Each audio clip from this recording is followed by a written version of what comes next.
કોંગ્રેસના નેતા અર્જુન મોઢવાડિયા સામે માનહાનિનો દાવો કરવામાં આવ્યો છે। લિંબાયતના ધારાસભ્ય સંગીતા પાટીલે 5 કરોડનો દાવો કર્યો છે।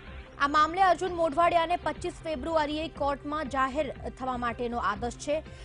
મહત્વનું છે કે સંગીતા પાટીલે મહારાષ્ટ્રમાં ગ્રેજ્યુએશનની પરીક્ષા આપી હતી, તેમાં તેમણે ગેરરીતિ કરી હોવાનો આક્ષેપ કરવામાં આવ્યો હતો। જો કે તપાસમાં સંગીતા પાટીલે ગેરરીતિ ન આચરી હોવાનું સામે આવ્યું હતું।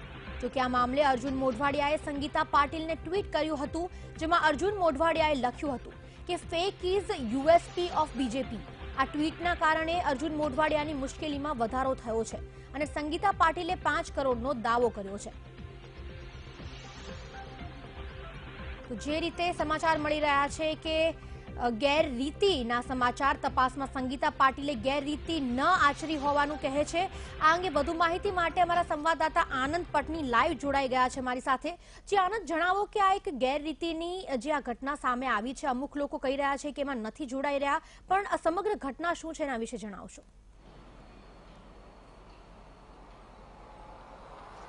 જી, વાત કરવામાં આવે તો સુરતના જે ધારાસભ્ય છે સંગીતા પાટીલ, એમના દ્વારા મહારાષ્ટ્રની અંદર એક પરીક્ષા આપવામાં આવી હતી, ગ્રેજ્યુએશન માટેની પરીક્ષા આપવામાં આવી હતી। પોતાની ઓળખ છુપાવવા માટે મોઢા ઉપર દુપટ્ટો બાંધીને બેઠા હતા એવા ફોટો તે સમયે વાયરલ થયા હતા અને એને લઈને અર્જુન મોઢવાડિયાએ જણાવ્યું હતું કે સંગીતા પાટીલે આ સમગ્ર પરીક્ષાની અંદર જ્યારે ગ્રેજ્યુએશન કરવા બેઠા ત્યારે ગેરરીતિ આચરી છે અને પોતાની જગ્યાએ બીજા કોઈને બેસાડ્યા છે, એ રીતે એક અર્જુન મોઢવાડિયાનું સ્ટેટમેન્ટ આવ્યું હતું અને એ સ્ટેટમેન્ટ આવ્યા બાદ સમગ્ર મામલાની તપાસ કરવામાં આવી હતી। એ મામલાની અંદર સંગીતા પાટીલને ક્લીન ચીટ મળી હતી કે સંગીતા પાટીલે કોઈપણ પ્રકારની ગેરરીતિ આચરી નથી અને એ ગેરરીતિ ન આચરી હોવાનો રિપોર્ટ આવ્યા બાદ સંગીતા પાટીલે ટ્વીટ કરીને આ બાબતની જાણકારી આપી હતી। તે સમયે અર્જુન મોઢવાડિયાએ એમના ટ્વીટ ઉપર રિટ્વીટ કર્યું હતું અને જણાવ્યું હતું કે fake is USP four BJP.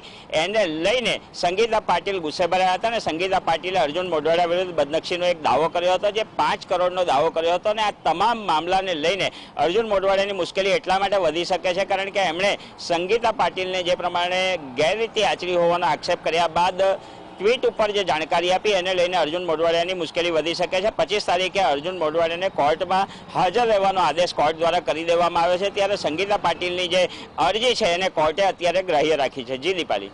જી આનંદ, જે રીતે અર્જુન મોઢવાડિયાએ રીટ્વીટ કર્યું હતું કે fake is USP of BJP, તો એના ઉપર લોકોના શું પ્રતિસાદ આવ્યા છે ટ્વીટ ઉપર?